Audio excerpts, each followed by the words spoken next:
The girl no one wanted. The rain fell slowly on the dirty streets of Velros City, a planet far from Earth. The buildings were tall and covered in neon lights, but the streets below were dark, cold, and full of danger. People walked fast, never looking at each other. No one smiled here. No one helped anyone. In a small alley between two broken buildings, a little alien girl sat with her back against the wall. Her clothes were torn. Her skin, a pale blue with faint glowing lines, was covered in dirt. Her eyes were large, green, and full of sadness. She looked around, hoping someone would notice her, but no one ever did. Her name was Zyra. She didn't remember her last name. She didn't even know how old she was anymore. Maybe 7, maybe 8. Time didn't matter when you were alone. She had been on this planet for weeks. She didn't belong here. Her family's ship had crashed during a space war. She remembered fire, screaming, then silence. When she woke up, she was the only one left. Since then, she had lived in the shadows, stealing leftover food from trash bins and hiding from bad people. On her wrist was a small glowing bracelet. It was smooth and silver, with strange symbols that pulsed gently with blue light.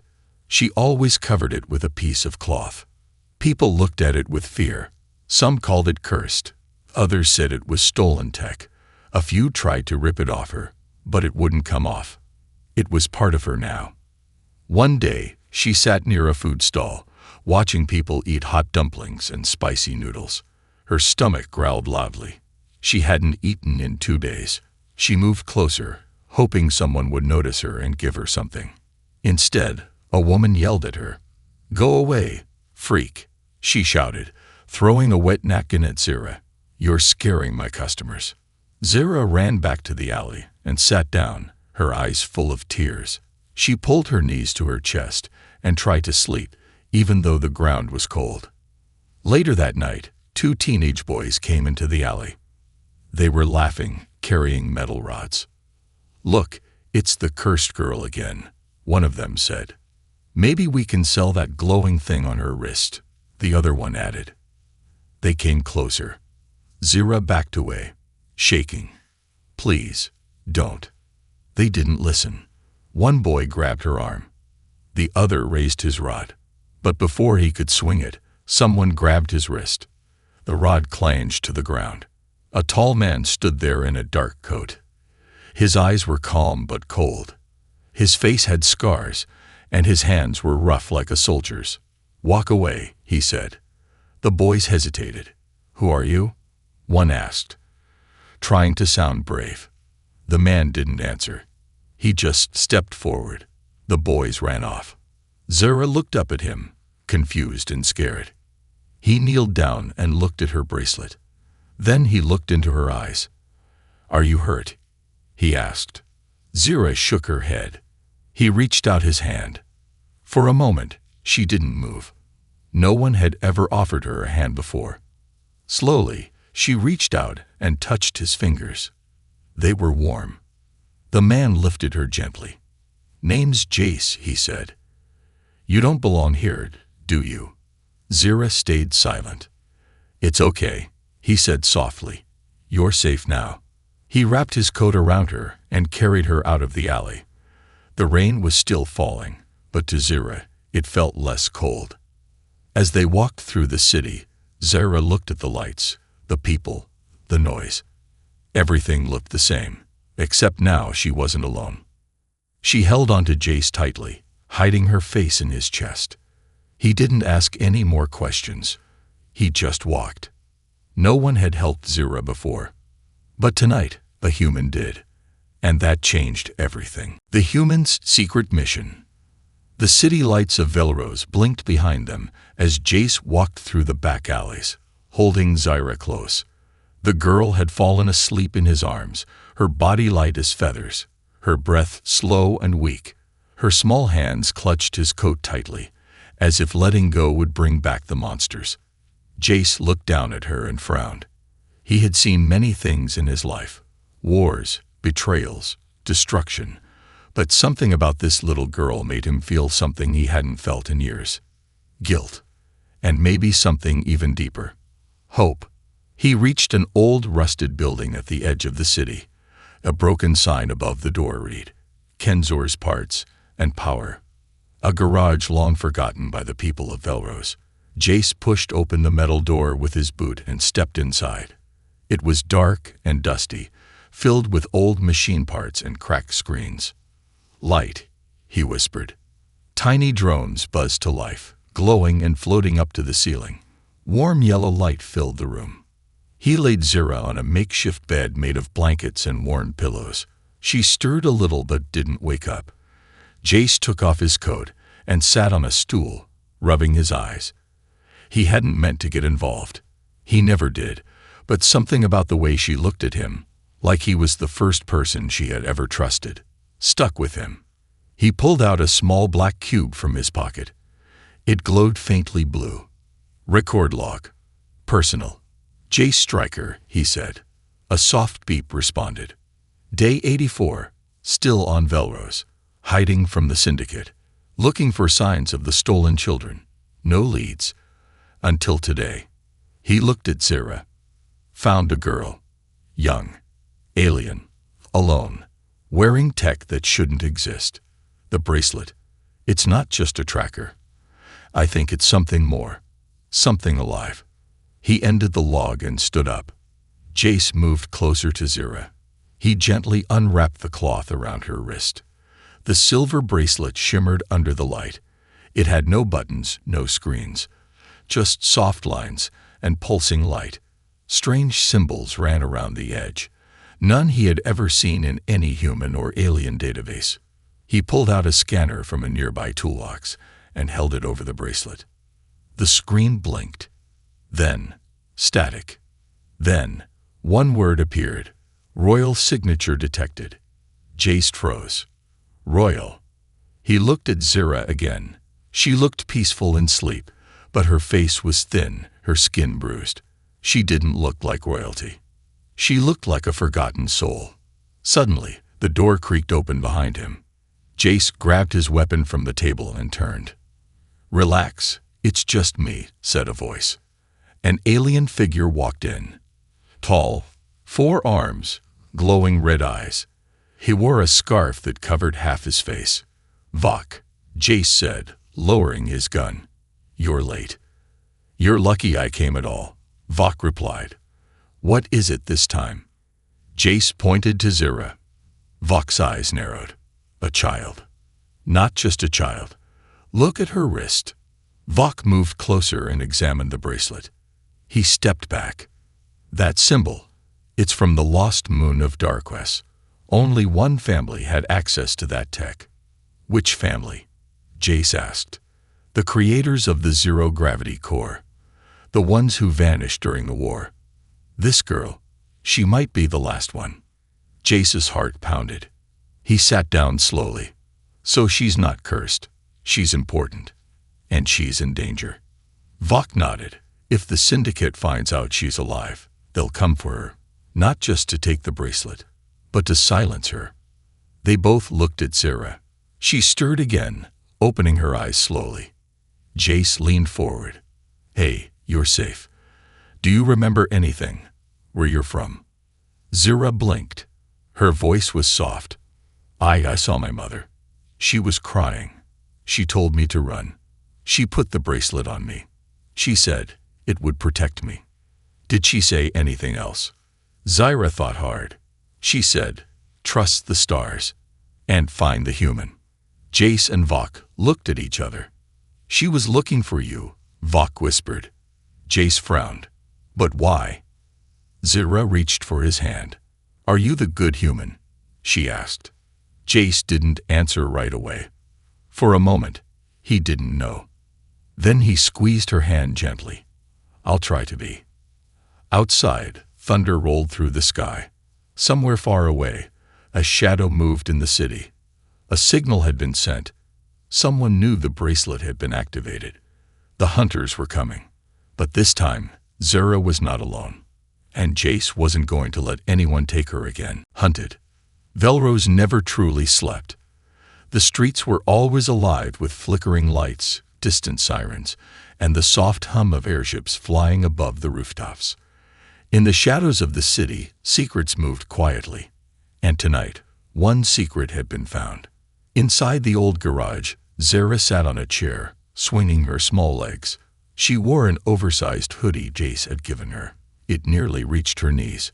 Her glowing bracelet was now exposed, the cloth too dirty to use again. The soft light from the bracelet made her look almost magical. Vok paced back and forth, his forearms crossed tightly. We shouldn't have scanned it.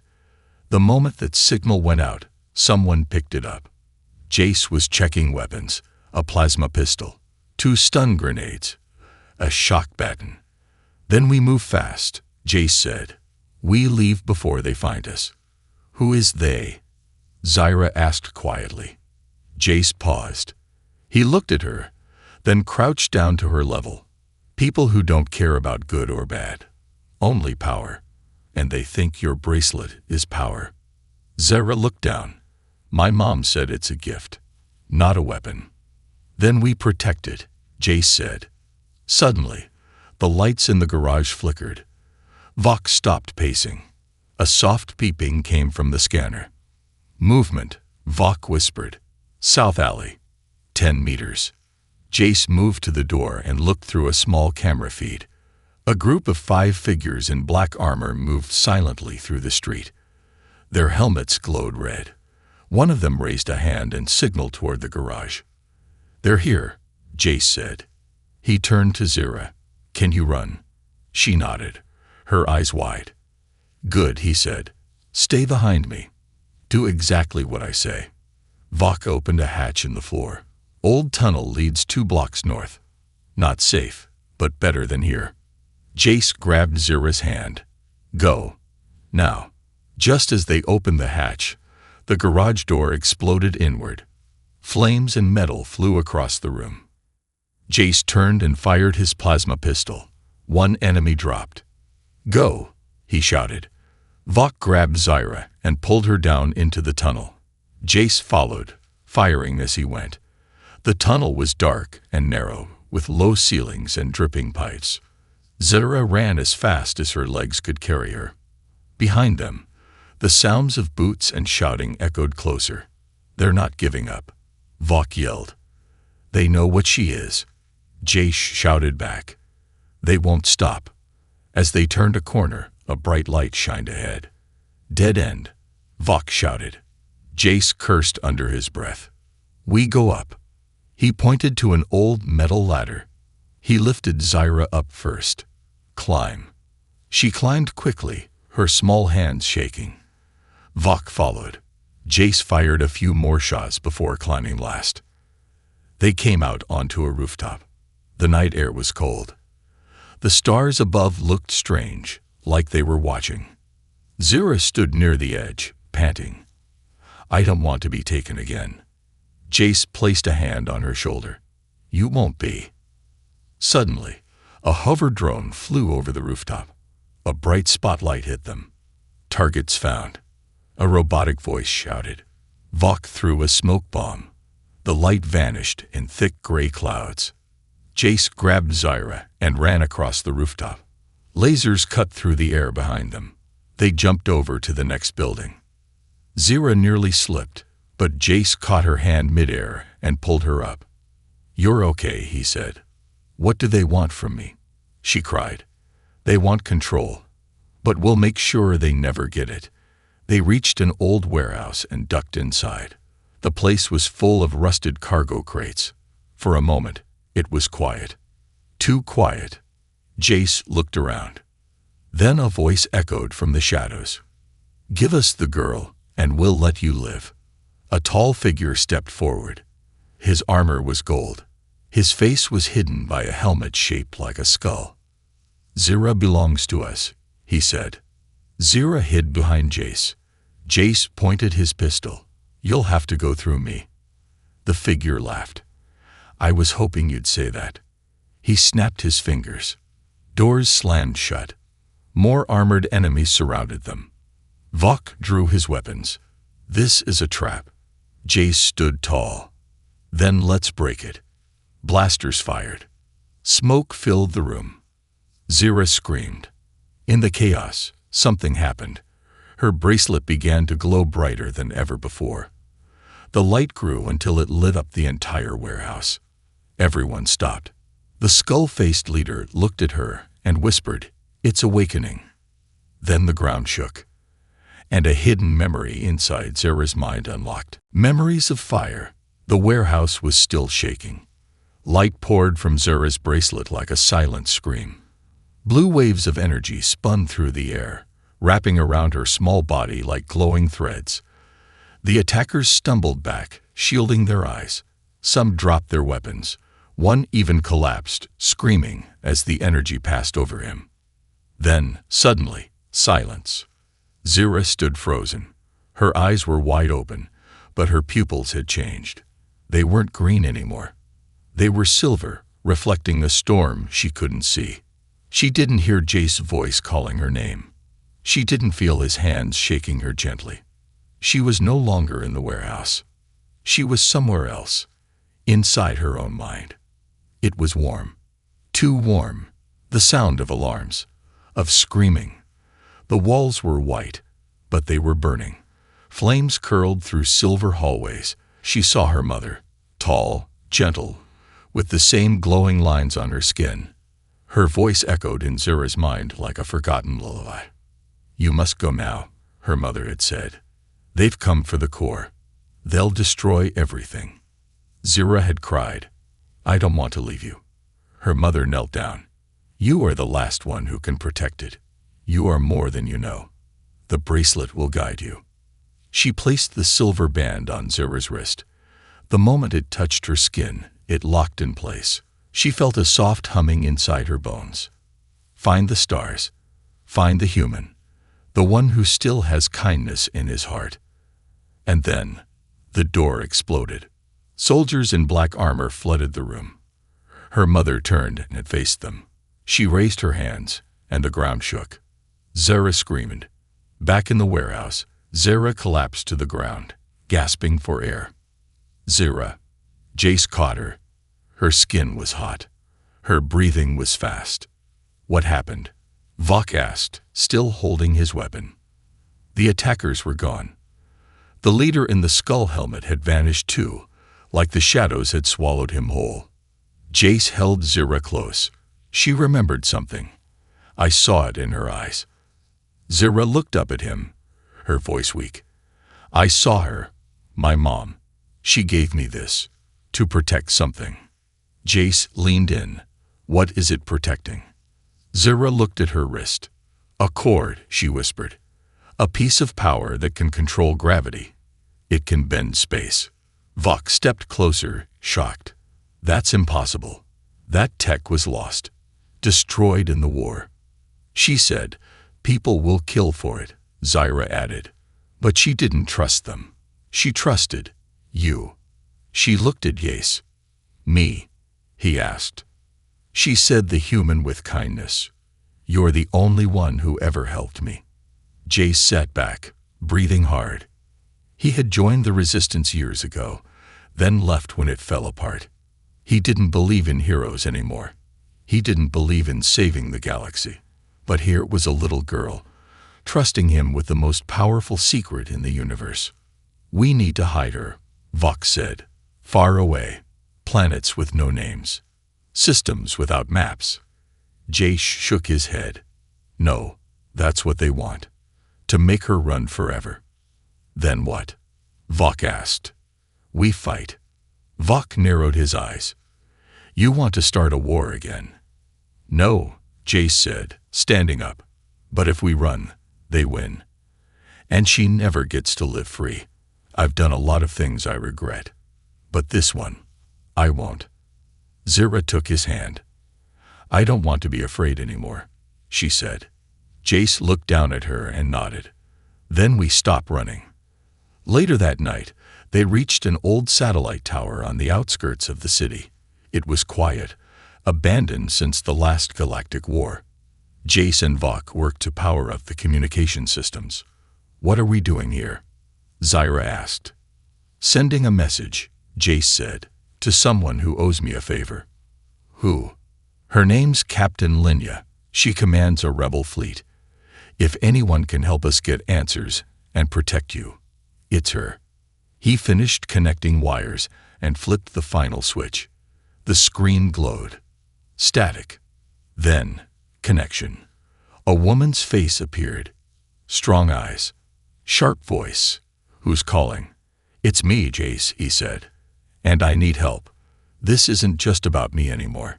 He stepped aside so she could see Zyra. Linya's expression changed. "Is that?" "Yeah, she's real. And she's in danger." Linya was silent for a moment. Then she nodded. "Send your location. I'm coming." But far away, in the shadows of a mountain fortress, the skull-masked leader watched a screen.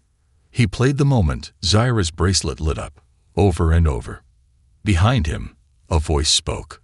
"What shall we do, Commander?" The leader's voice was calm. "Cold. Prepare the extraction squad. We'll take the girl alive, or destroy everything trying." The betrayal. The night air outside the satellite tower was sharp and cold, but inside, the silence was heavier than the chill.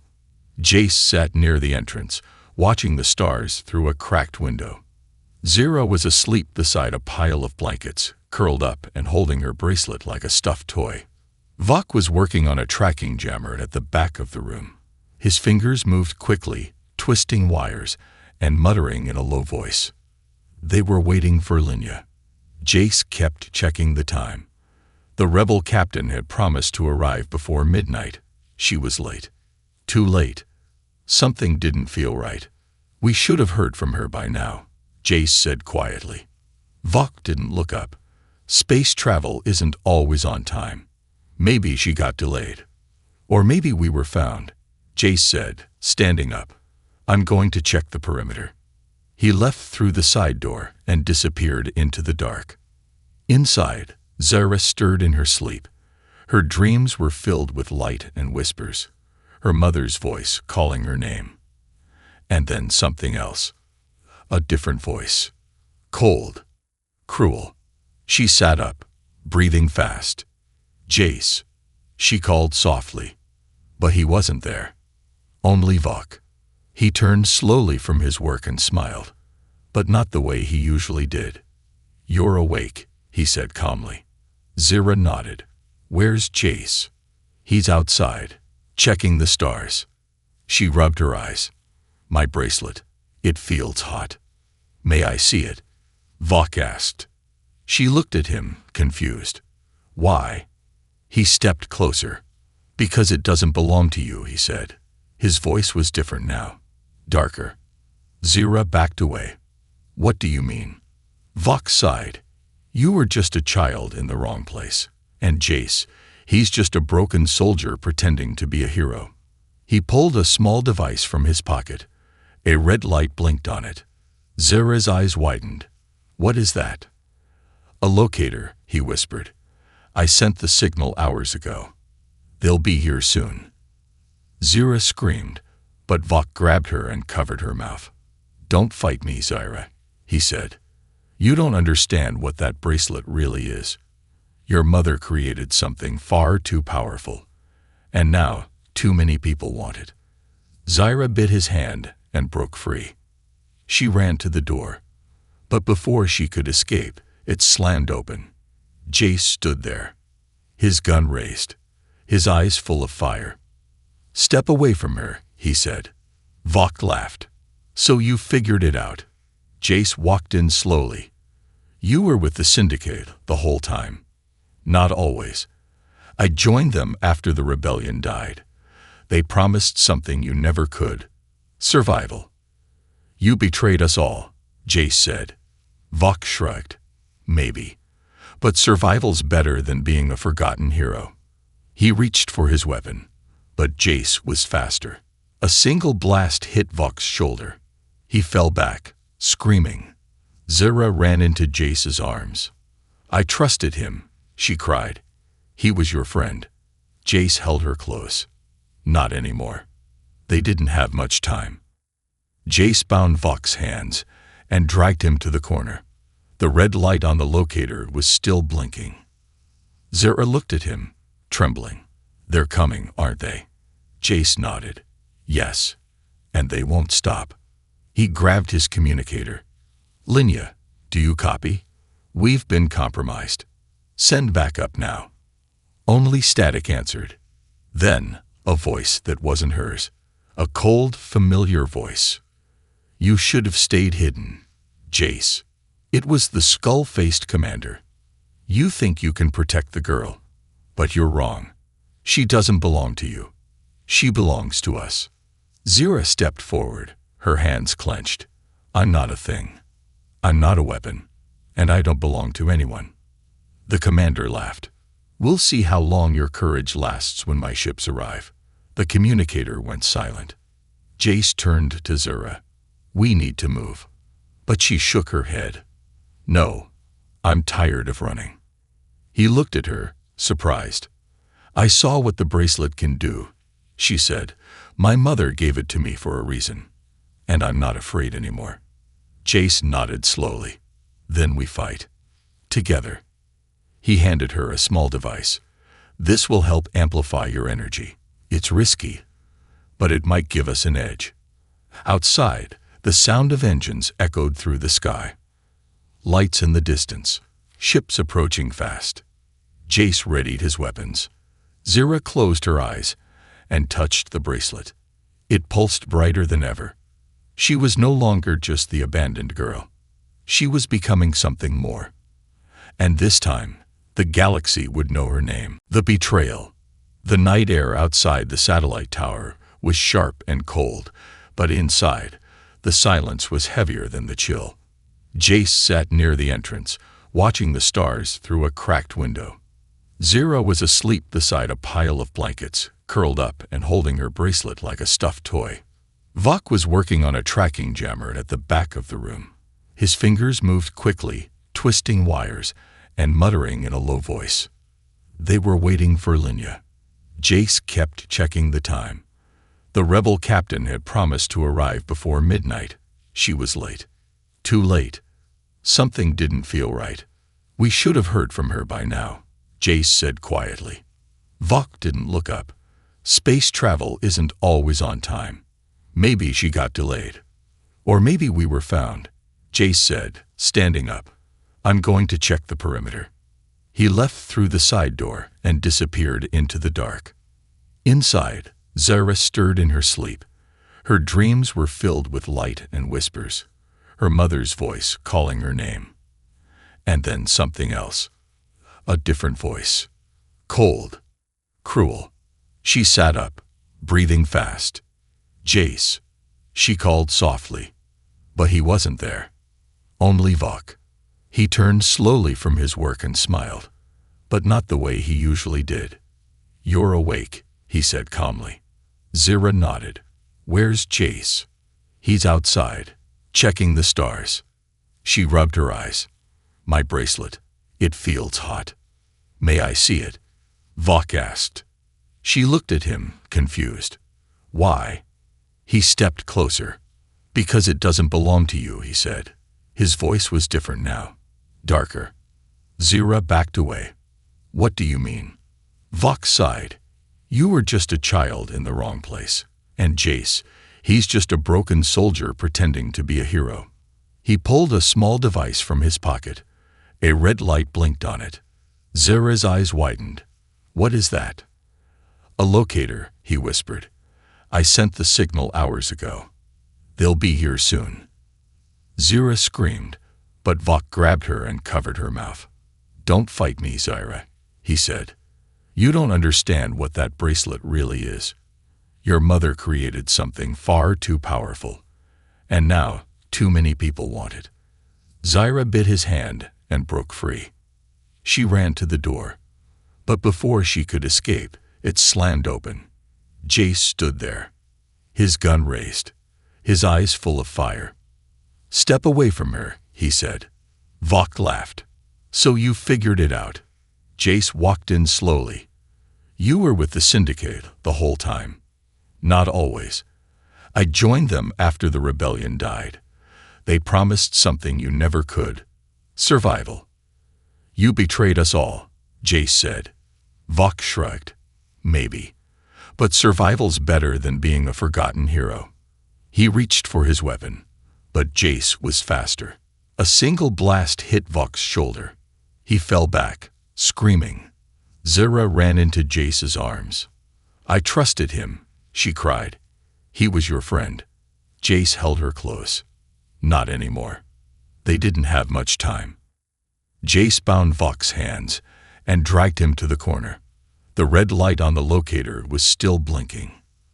Zira looked at him, trembling. They're coming, aren't they? Jace nodded. Yes. And they won't stop. He grabbed his communicator. Linya, do you copy?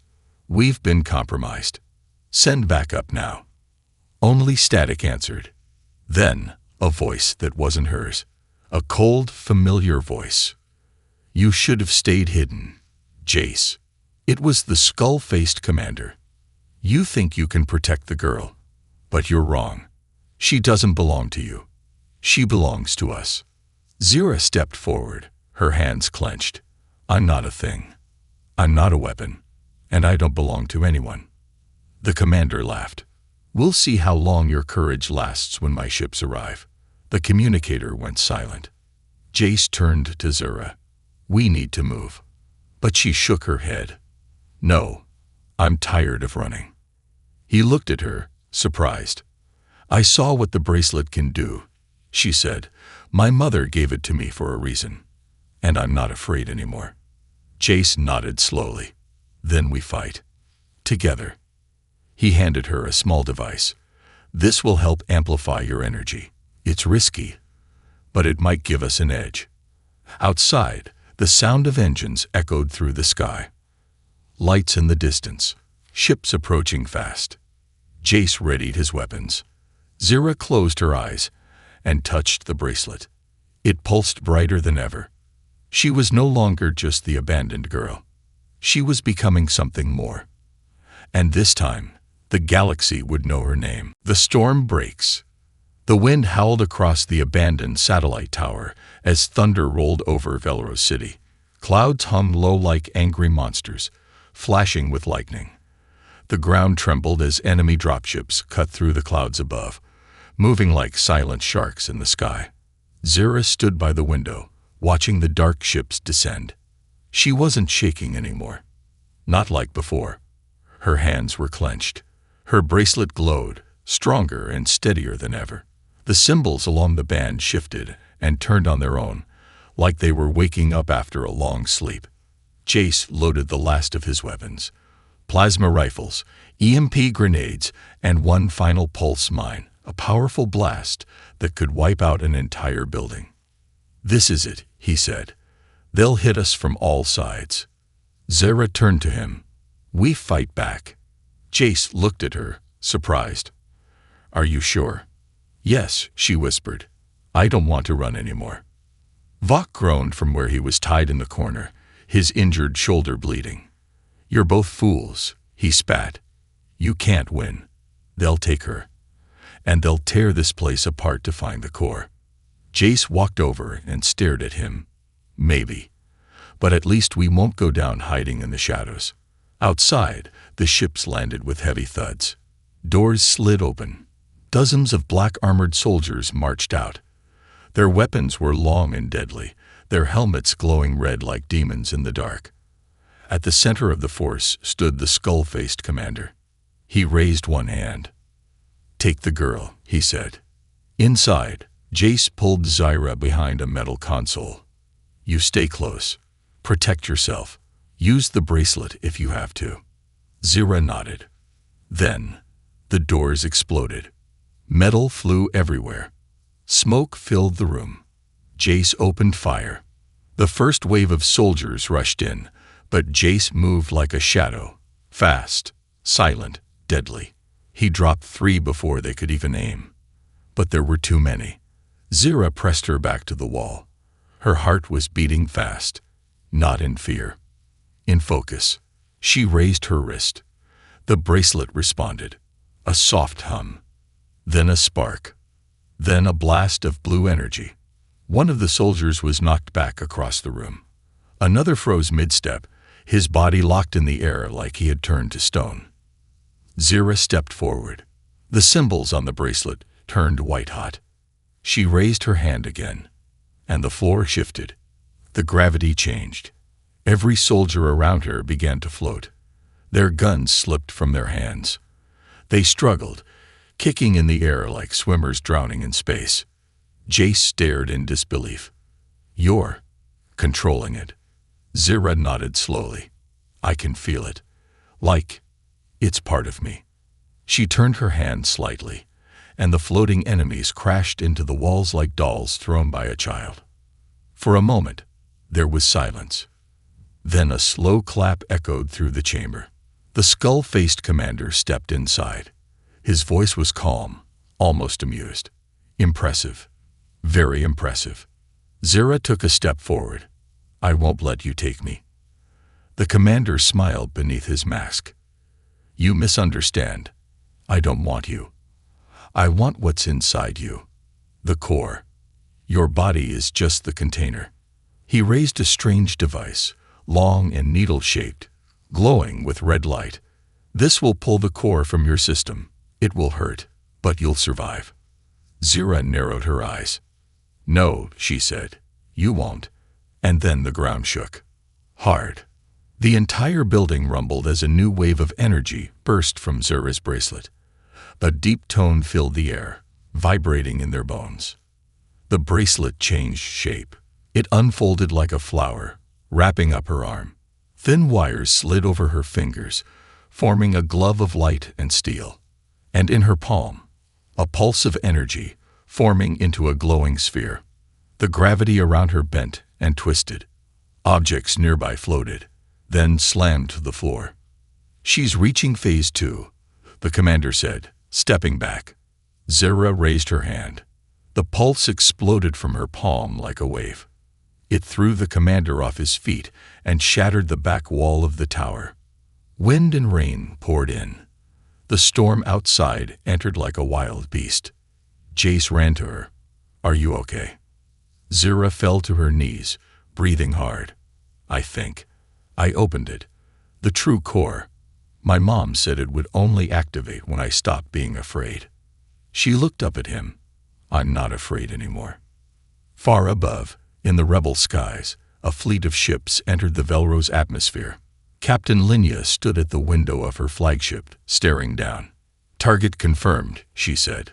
"They're alive, and she's activated the core." The crew around her scrambled into motion. "Weapons ready," Linya commanded. "Shield the girl, and get that human soldier out of there." The battle had only just begun, and Zira, the girl no one wanted, was now the most powerful force in the galaxy. She was never just a girl. The sky above Velros burned gold and red. Smoke rose from the shattered remains of the satellite tower. The wind howled through broken walls, carrying dust, ash, and hope. Zira stood at the edge of the ruins. Her hair was tangled, her small body covered in dirt and scratches. The bracelet on her arm had fully awakened, no longer just a band, but a living piece of technology wrapped around her skin, glowing gently like a heartbeat. Jace limped beside her, his shoulder bleeding from the last blast. He took protecting her. He refused to leave her side.